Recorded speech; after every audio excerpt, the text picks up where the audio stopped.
Cruise travel video பார்த்துட்டு ஒரு சில பேர் வந்து இன்ஸ்டால டிஎம் பண்ணியிருந்தீங்க எக்ஸ்பென்ஸ் வந்து ஷேர் பண்ண சொல்லி. எங்கள் ஃபேமிலியில் 2 பெரியவங்க 2 குழந்தைங்களுக்கான செலவு வந்து நான் சொல்கிறேன். டிக்கெட்டுக்கு வந்து நாங்கள் ஒரு 6 மந்த்ஸ்க்கு முன்னாடியே புக் பண்ணனால பால்கனி ரூமே நல்ல டீலில் வந்துச்சு. நம்ம அவங்களோட அஃபிஷியல் வெப்சைட்டில் நம்ம டீல் பார்த்துட்டே இருக்கணும். நாங்கள் போன ship Royal Caribbean Harmony of the Seas. எங்களோட டிக்கெட்டோட ப்ரைஸ் வந்து 2200 கிட்ட வந்தது. 7 டேஸ்க்கு வந்து இந்த ப்ரைஸ்.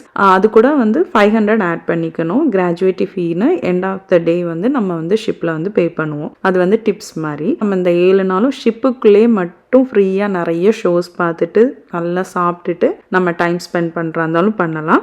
நாங்கள் வந்து 7 நாளில் 3 நாள் வந்து வெளியில் வந்து டைம் ஸ்பெண்ட் பண்ணோம். மெக்சிகோ, ஹொண்டுரஸ் அந்த மாதிரி பிளேசஸ்க்குலாம் போனோம். ஸோ அந்த 3 நாளும் நம்ம வந்து காலையிலேருந்து ஈவினிங் வரைக்கும் நம்ம அங்கே டைம் ஸ்பெண்ட் பண்ணலாம். இது வந்து அவங்கவுங்களோட விருப்பப்படி நம்ம வந்து ஸ்பெண்ட் பண்ணுறதை பொறுத்து. பேராசைலிங், ஸ்னார்க்லிங் அந்த மாதிரி போகிறது, ஸ்கூபா டைவிங் அந்த மாதிரி போகிற எக்ஸ்பென்சஸ். நாங்கள் வந்து இந்தியானாலேருந்து டெக்ஸஸ் போனோம். ஸோ எங்களோட ஃப்ளைட் சார்ஜ் வந்து அப் அண்ட் டவுன் வந்து $350 வந்து வந்துச்சு. ஸோ எங்களுக்கு வந்து ஓவராலாக $4000 கிட்ட வந்து செலவானுச்சு. நாங்கள் ஏதாவது ஒரு பெரிய ட்ரிப்பு போகிறோன்னா ஒரு 1 இயர் பிளான் பண்ணி எங்களோட செலவுகளை வந்து கம்மி பண்ணி நாங்கள் வந்து அந்த மாதிரி பிளான் பண்ணி போவோம். நீங்கள் வந்து போகணும்னு ஆசைப்பட்டால் இந்த மாதிரியான இடங்களுமே வந்து போய் பாருங்கள். க்ரூஸ் ட்ராவல் நமக்கு ரொம்பவே ஒரு ரிலாக்ஸிங்கான ட்ரிப்பாகவே இருக்கும்.